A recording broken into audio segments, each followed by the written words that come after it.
Awesome. Hi, everyone. Panos here with PNOE. And today with us, we have Dylan Gemelli, who is a person that has spent a lot of time in the world of biohacking wellness. And I had the pleasure and honor of meeting him in the Eudaimonia Summit in West Palm Beach. That was about, I want to say, a month and a half ago, Dylan, Mhm. if my memory serves me well. Um, we had the opportunity of testing him and then, discussing a lot of things that we're going to also cover in today's webinar. But yeah, Dylan, thank you so much for joining. Thank you so much for your time. And yeah, excited to be here with you and have a discussion around pretty much anything related to wellness, health, peptides, and hormones. Absolutely, man. Hey, I appreciate the opportunity to speak on here. It was really something that caught me off guard because I had never heard of any of this. And so I'm really thankful and blessed that I got a chance to meet you and go through all of this and learn about it because it's actually made a pretty significant impact on my life. Awesome. It's amazing to hear that. And yeah, I remember we met in a very serendipitous way. We were actually at the foyer, and yeah, it was someone from the Biohack Yourself team that introduced us. You're also part of the documentary, right? Perhaps you want to say a few things about it and maybe a few things about, your journey in general in wellness.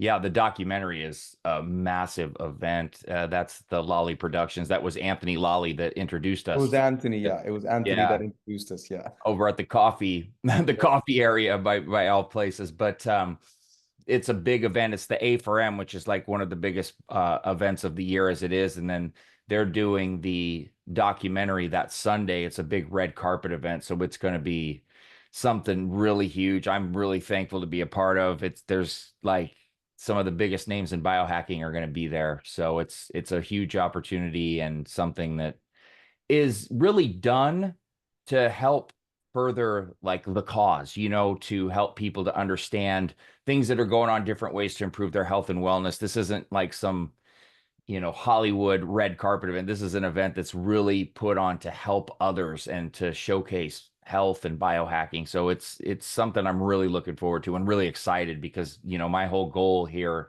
with everything I'm doing is to help people improve health, wellness, and longevity. So, Yeah. We're very excited about this documentary as well. Both my co-founder and I are going to be part of it. But why don't you tell us a little bit about your journey and how your journey landed you where you are today and ultimately got you a spot in this documentary where everybody who is somebody in the world of wellness and health is actually included?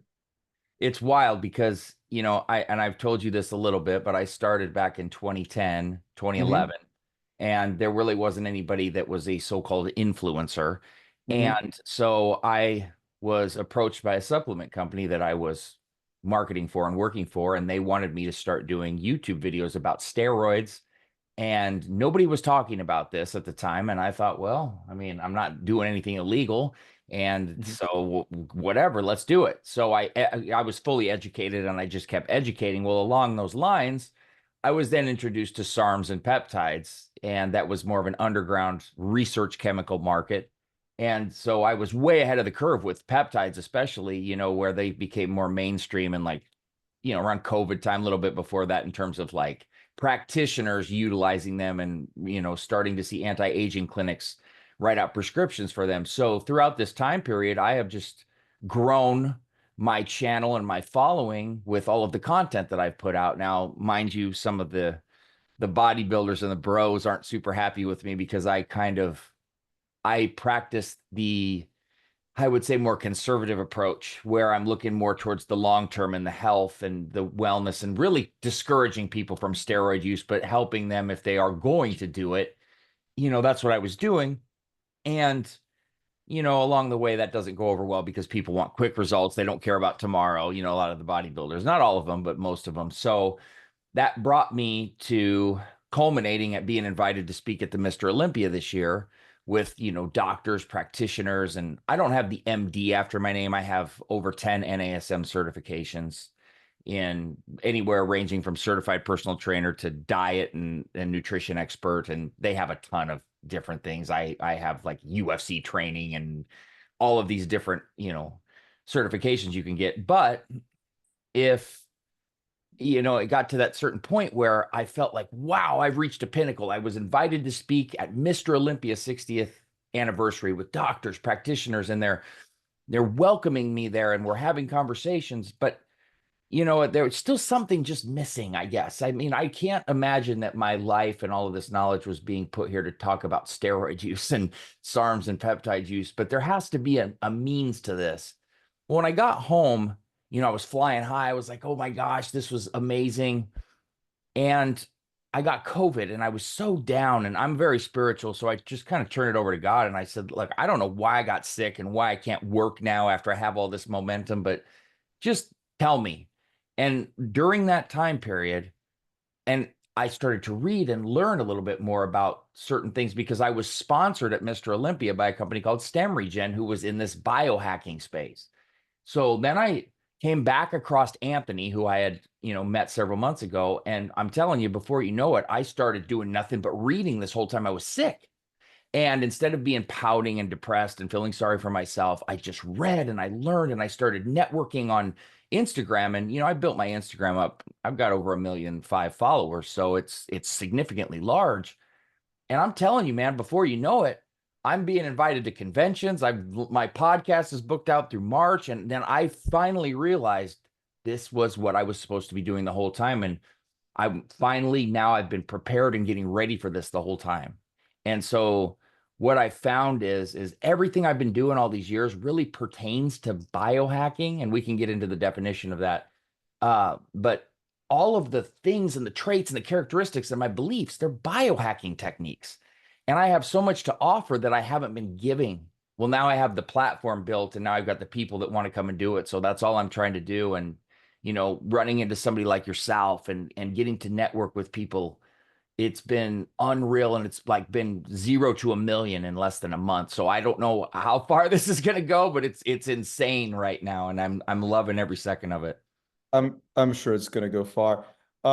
Since, that was actually going to be my follow-up question, but, someone from the audience kind of prompted it already. Why don't you tell us a little bit about, like, very, very in basic terms, what are peptides, what are hormones, and how can we use them for longevity? You mentioned that you came from the world of bodybuilding and you saw their usage for becoming bigger, enhancing, muscle size. But then, through your experience, you were like, no, we can actually use these compounds to enhance longevity, not just aesthetics and, bodybuilding performance. So can you, tell us a little bit about that? So we'll start with peptides, since that's more widestream prevalent anymore. Steroids is more to a niche market audience of people. It's intriguing to a lot of people, but then we'll kind of talk about testosterone replacement therapy and the difference. A peptide, honestly, it's just a short chain of 2 or more amino acids, and it's linked by a chemical bond, which is called a peptide bond. So when these are organized into like complex structures, and that's typically consisting of like 50 or more amino acids, then the peptides become proteins. Now, different peptides are going to play key roles in several functions within the body, like blood pressure regulation. We could be talking about balancing extracellular fluids. And there's, various medications and supplements. Some peptide supplements can reduce inflammation, boost wound healing, collagen formation, build muscle. I can get into, and we'll get into those. I just want to touch on, what they were, and we'll definitely get into specific ones if you'd like to. So, and then when we're talking about anabolic steroids, we're talking about a whole different, they're not even close to the same realm. So testosterone is like the base of an anabolic steroid, right? And testosterone is the primary male hormone, just like for females, it's estrogen.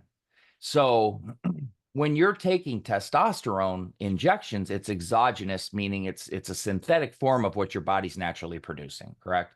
So all steroids your trenbolones, your decadurabones, your winstrels, they're all derived from testosterone. And that's where the term anabolic androgenic steroids comes from.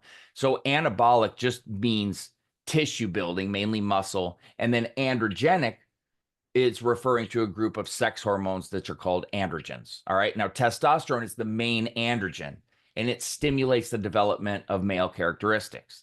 So levels of testosterone are obviously far higher in men than women, but women have testosterone just like men have estrogen, and we both need them to be healthy. But men obviously at a much higher level for test, and women much higher level for estrogen levels. So that's just a basic quick breakdown of what they are. Then there's like corticosteroids, and those are medications. Those are not anabolic steroids, and that's something completely different. Totally. Yeah. No, that was, a great overview, like helped me a lot, helped me personally a lot. But other than that, how do we use these compounds in order to address some of the longevity concerns that people typically have? From your experience looking at the longevity market, what are the primary use cases of these compounds when it comes to improving longevity? So there's different peptides that you can use for longevity. One of the most popular right now Mm-hmm. is GHKCU, and that's a copper peptide. A lot of people, there's a craze going on right now for Mm-hmm. one, it's called NAD plus. Mm-hmm. Yeah. And so those are very popular. There's so many different popular ones right now, but for anti-aging, there's Mm-hmm. nothing that if we're being honest, Mm-hmm. HGH is going to be the best. Now, that's an entirely different animal, and we're Mm-hmm. going to just not talk about that because it's not really in the peptide group, so to speak, and it's Mm-hmm. it's a lot more expensive, and it's going to be a lot more, In what difficult. group would we categorize that? Just growth hormone. It's a growth hormone. Okay, okay, Yeah. cool. Yeah. So when we're talking about, Interesting. So growth hormone you think is probably the best bet for um anti-aging when it comes to utilizing some sort of hormone or peptide. yes, but it's just not for everybody at all. In fact, it's not for a lot of people in my view. Interesting. Yeah. Um, I mean, we've seen it in our, market, and, we serve thousands of clinics and health businesses today that range from hospital systems all the way up to high-end fitness. And we see a very big trend towards clinics that provide testosterone injections and, head down this path. I'm not sure if they're also providing growth hormone injections, and I don't know, how this market is evolving, but it's very interesting to hear from someone like you with your background and your experience that growth hormone is actually one of the most powerful things, anti-aging related. if we're being honest about it, yes. I mean, growth Mhm. hormone was really termed the fountain of youth drug. I Okay. just I find that a lot of people misuse growth hormone and don't Mhm. understand growth hormone. So, growth hormone started really getting talked about heavily like during the Mhm. baseball steroid era. Okay. Mm. And there was this big, and it's still to this day, that growth hormone is going to make me this mass monster and I'm going to get all this size and it's making these guys so strong and this and that. And that is just not the case. Now, growth hormone used with testosterone or other anabolics, yeah, yes, it accentuates what HGH does, but HGH works in stages and it's a I see. Okay. long-term thing. And HGH is really known for fat loss and lean muscle in the long term. It's going to improve your sleep quality, your hair, your skin, your nails, your anti-aging. It's got a multitude of benefits. The problem is, and the healing is what most of the baseball players were using it for, was to heal Mhm. faster. Mhm. Um, it wasn't giving them this crazy advantage on, oh my gosh, they're performing a million times better because they're taking HGH. No, but they're healing a hell of a lot faster. Mhm. So, Mhm. but what's the difference if somebody flies to Germany and gets stem cell treatments? You know what I mean? So, Mhm. it's more or less a miscategorization or misunderstanding. But I don't want to weave too much off your topic, but that it's just HGH is going to be your best bet if you're just looking totality, but it's Mhm. expensive. It's Mhm. it's not likely to get prescribed like peptides are at this point, and Mhm. there's more danger with it. No, 100%, 100%. Let's go into your PNOE test. We actually tested you in a very interesting setup. So we're working on some sort of collaboration with Pulse PMF, which is one of the leading brands in the PMF space. Many of you in the audience may know about it. We had the opportunity to utilize one of their beds in the Eudaimonia conference. And what we were doing there is we were sort of like testing someone on the bed. One of the people we tested was Dylan. And we were doing metabolic testing while the bed was off, meaning there was no electromagnetic frequencies being emitted from the bed. And then while having the calm frequencies on from the bed. And what we saw kind of across the board, I mean, it wasn't like a full-blown study, but what we saw with nearly everyone that we tested, I think we tested about 6 people, is that the moment we turned on the PMF frequency that is known to soothe someone, the grounding frequency, I think it's the 60 megahertz frequency. Don't quote me on that. I'm not an expert, but something along these lines. We saw a almost instant shift from sympathetic to parasympathetic activation. And that had an immediate impact in the sympathetic balance that we test during the test by utilizing the chest monitor that we put on people. But then also, as we know from science, when we shift from the sympathetic to the parasympathetic activation, what we also engage is more fat utilization. So, fat is a molecule that is predominantly used when we're in a, rested and relaxed state. But when we go into the fight or flight state, we will inevitably go into carb burning mode, because that's the fuel that can be oxidized a lot faster. And as a result, it is sort of the preferred fuel in case we find ourselves in a fight or flight mode. Obviously, it's not a switch. There's a very big spectrum in between, but a slight shift from the sympathetic to the parasympathetic is going to have a also slight shift towards fat burning. And obviously, the greater that shift is from sympathetic to parasympathetic, the greater the shift is going to be from carbohydrate oxidation to fat oxidation. Mm-hmm. So Dylan got tested, and what we thought it would be cool is to share his results in this conversation, so that people can also get an understanding of what actually goes down during the test and what the results will look like, and perhaps tie it back to the conversation that we were having about hormones and peptides. So a few things about breath analysis for those who are not very familiar with it. Breath analysis is effectively a process of understanding how much oxygen you're consuming and how much carbon dioxide you're producing. And a very fundamental principle, we analyze 3 waveforms, which is the oxygen concentration, the CO2 concentration, and the flow volume. There's 3 sensors in a cardiometabolic analyzer. And out of these 3 signals, you derive 23 biomarkers. And out of these 23 biomarkers, you calculate certain scores that are related to different parts of the body.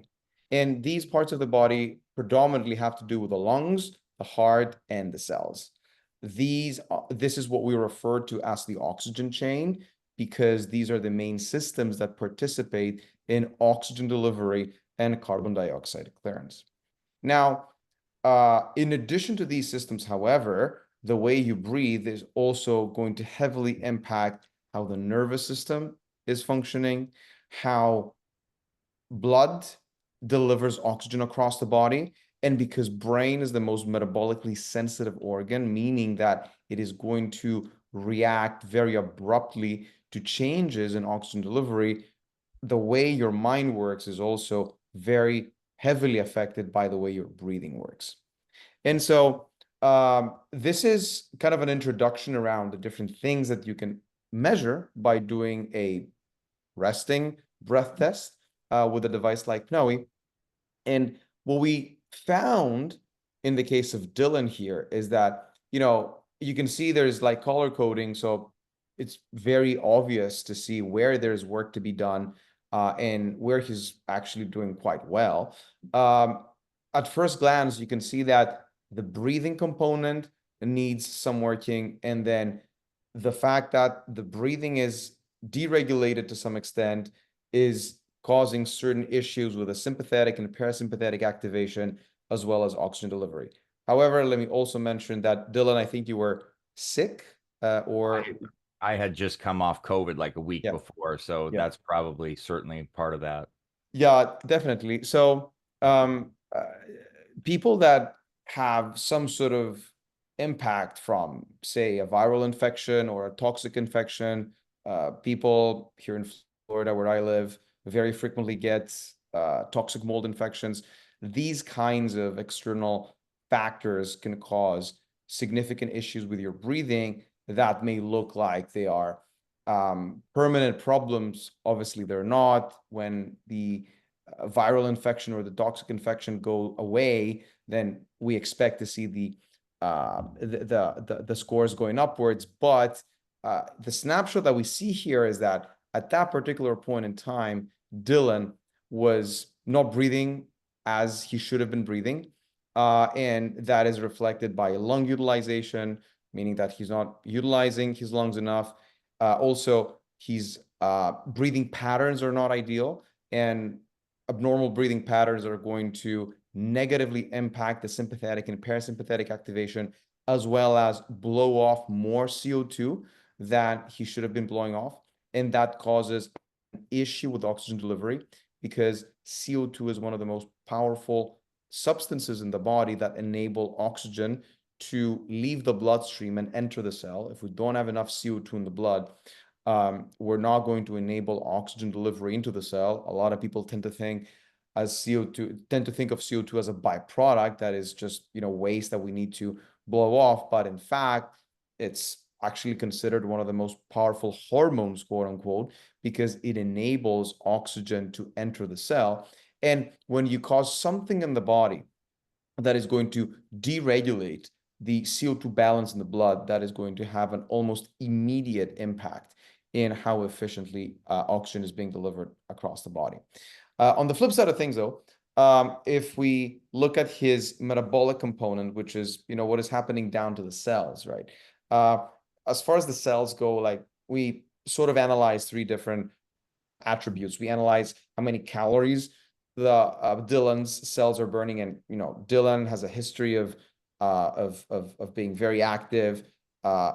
X model, if my memory serves me well, so has done a lot of resistance training, also does a ton of cardio training, and so we expect that there is going to be pretty good scores in the metabolic part. So metabolic rate in the excellent category, burning significantly more calories than what would have been predicted for the average person of his age, size, and gender. You build your metabolic rate by doing resistance training primarily, and also avoiding overtraining. Overtraining can be another reason why your metabolic rate can go down. And then fat burning efficiency. That is how efficiently Dylan's cells are utilizing fat as a fuel source. And that is a factor of many things. So first of all, the most important one would be how strong Dylan's mitochondria are. We build mitochondrial function through many things. One would be zone 2 training, which is the low steady state low intensity cardio, where you're burning the most amount of fat, and that causes mitochondrial biogenesis. So in other words, causes mitochondria to grow in size and number. But also, there's a lot of supplements and compounds like NAD+ that are very, very potent mitochondrial boosters. And then people that have high fat burn efficiency will also have high metabolic flexibility. So metabolic flexibility is your body's ability to convert the food you ingest into energy. People that do not have this ability will inevitably store the food they eat as fat, and that ultimately leads to what we know as intramucosal fat accumulation, which is the starting point for metabolic disease, because this accumulation of fat within within your muscles will start to generate toxins, and these toxins inhibit and destroy insulin receptors, and ultimately you become insulin resistant, and then you become diabetic. But yeah, so what I wanted to point out is that obviously barring Dylan's transient pulmonary issue, which is caused by the fact that he was sick, what we see here is a very common state of someone who is metabolically very well, but something else in the oxygen chain is not optimal, which is in this case, the breathing component. By the way, breathing dysregulation that can come in the form of breathing coordination issues or ventilation efficiency issues, which is something happening within the lungs, would be one of the most frequently encountered problems that we see across the thousands of people that we test every month. A lot of people are not breathing well. Some have told me that COVID may have had something to do with that. A lot of people, reporting, long COVID symptoms. I don't know, Dylan, if, this is something that you've seen in your experience. It is certainly something that we've seen on our end. I've had COVID, I don't know, 4 or 5 times, and generally the worst of the worst has been about a 10 to 14 day stretch, and the easiest, lightest have been about like a 6 to 7 day stretch. But I haven't had any lingering effects, so to speak. Yeah. The one instance I had was right now. When I had it kind of back to back, like a reoccurrence within a couple months. And I'm certain, considering I do 90 minutes of cardio 5 days a week, that had to have been the reason on that scoring. I did go ahead and I told my wife I wanted that Aero Pro for Christmas, just in case, it never hurts, right? Yeah, no, 100%, 100%. So a few things about your own personal regimen when it comes to supplements, peptides, and nutrition, because you told us that you've done a lot of work in the space, and you've tried, I'm guessing, many things. So what would be the main things that you personally do in terms of peptides, hormones, potentially nutrition or training? So I really don't use steroids anymore. That was a certain small period where in my earlier 30s, I am on testosterone replacement therapy, 150 milligrams a week, which puts me at about 750, right around there, which is right where I want to be.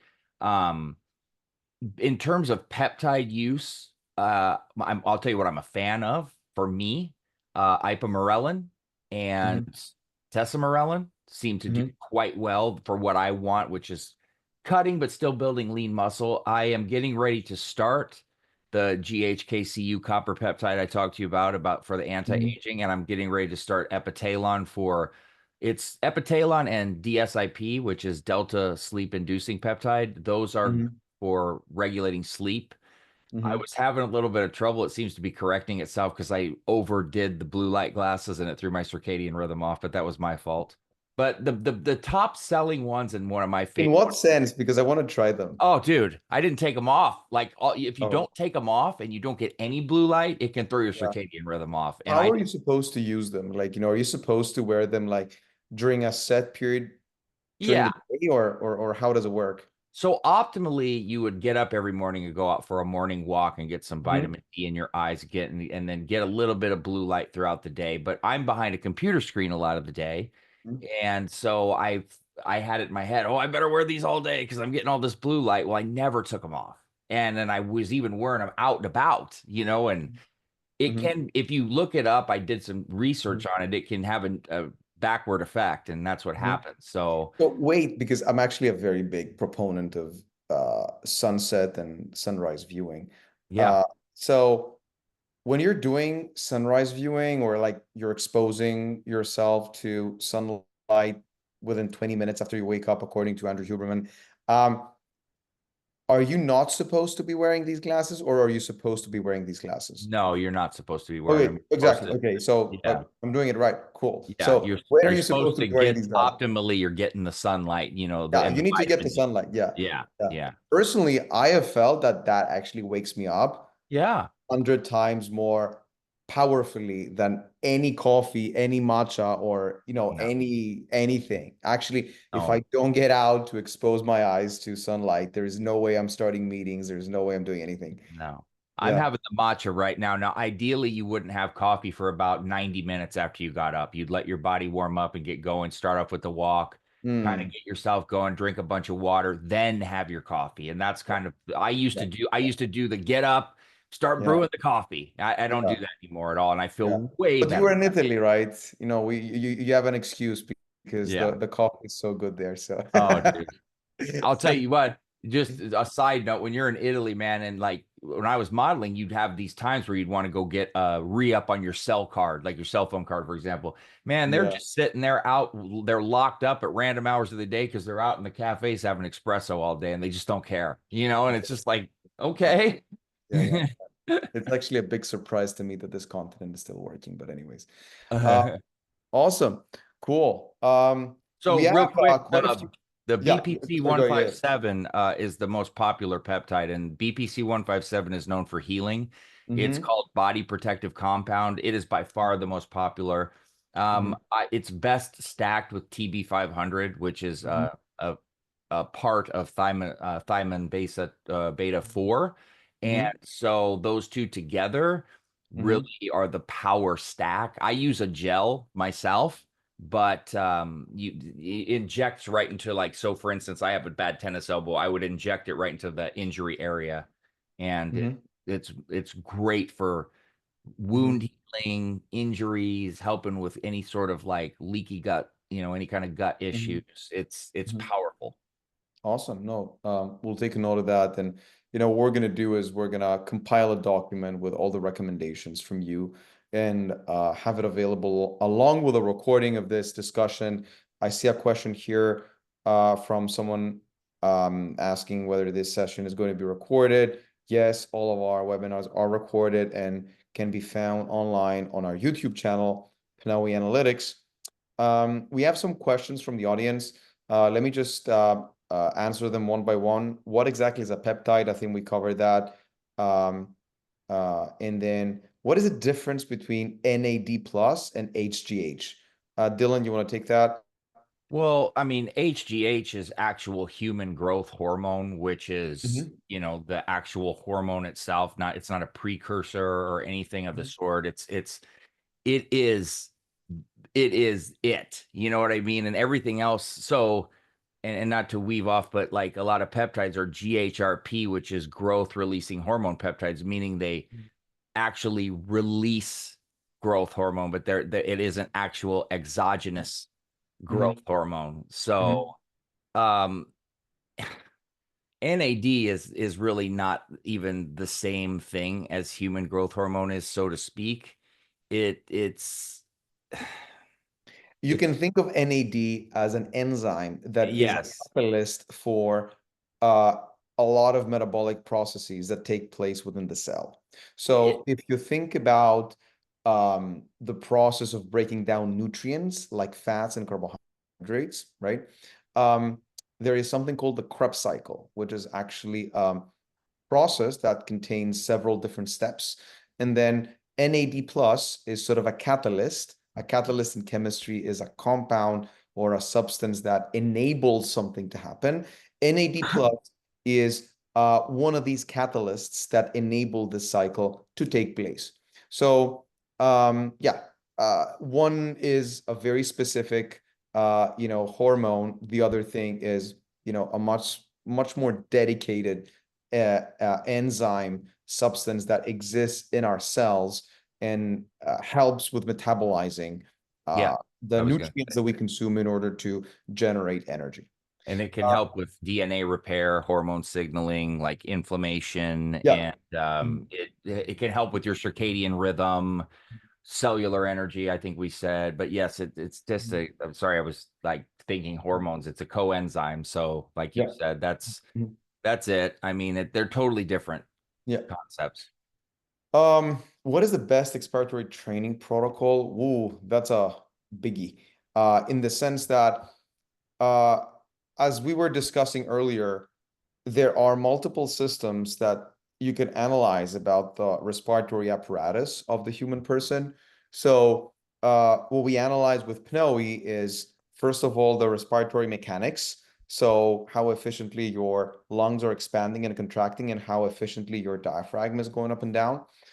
These are the mechanics, and these can influence the sympathetic and parasympathetic activation, because the way the nervous system is connected to the lungs, the sympathetic part is connected to the upper part of the lungs, and the parasympathetic is connected to the lower part of the lungs. That's why when we breathe with our chest, we go into fight or flight, and when we breathe with our belly, we go into relax, chill, and repair and recovery. And so the mechanics will, influence a lot of things in our body and obviously our brain and nervous system. And then there's other problems. There's other parts of our respiratory system. For example, the lung sacs themselves. The lung sacs may be damaged from the inside in case of a person that has, say, COPD, asthma, or a viral infection, a toxic infection, pollution, exposure to particulate matter, you name it. And then there's respiratory muscles, right? A lot of people have respiratory muscle atrophy, or because of bad posture, or because of their occupation, or even athletes. By the way, we've tested, professional skiers who are like this all the time, and that creates mobility issues for the rib cage and the respiratory muscles. That respiratory muscle part is a different system. So depending on where your problem is, you need a different type of respiratory training. Right. So that's kind of an overview of why there's different things, but we have a few blogs that talk about the different types of respiratory training. So we may have to do like a separate webinar on this, perhaps a good idea for our audience. Let me go back to the questions. How safe are peptides injected into the muscle? Which brand is the best? Well, you're going to be injecting these subcutaneous. They're not intramuscular injections. So Okay. you're not going to be injecting directly into the muscle. Now, when you're talking about brands, or so to speak, I mean, you're either going, you got one of two places to go. You're either going to go to get it prescribed from like no regular doctor is going to prescribe these. You have to go to like an alternative medicine doctor or a anti-aging clinic. However, they're very limited on what they can actually legally prescribe. So then your other option is a research chemical company that will label them as not for human consumption, and they have to do that to sell them legally. So if you're asking about what would be the best company to go to, I can certainly help with that, because I have 15 years experience dealing with every nonsensical issue there is. So I can certainly help with that, because there's a lot of trick marketing and a lot of falsifying of fake review sites out there that's everywhere. Oh, So, wow. oh, it's terrible. And in fact, I'll spend 2 minutes explaining that. So what they do is, and they do this for everything. It's not just peptides and SARMs. It's like Christmas gifts, and all of these places are paid and bought for. If you scroll down to the bottom, you'll see these, and they'll be on these certain sites, and you'll think that it's credible. But when you get to the bottom, you realize it's a paid advertisement, has nothing to do with the site, and it's not anything they sponsor, but you have to read that. So if you were Oh, to wow. type in, like I was looking for the best dash cams, for example, every site's damn near the same. And then you find one outlier. Well, you realize that most of these are bought and paid for. They're fake. They're not real. And Yeah. so with SARMs and peptides, it's horrible. Yeah. All of these sites, you'll see them on Men's Health and all these, and you'll think they're credible, and they're not. Oh, So wow. you have to be careful. There's a company called Umbrella Labs that I have trusted for now like 7-8 years. Never let me down, never let anybody down. Like real true building, real true business, not that you see these companies popping up left and right, and you don't know where they're making anything or what they're doing. So the place I recommend is called Umbrella Labs. So Yeah. if that's the And do you know brand, anything about BioPro Plus? It's another question from the audience.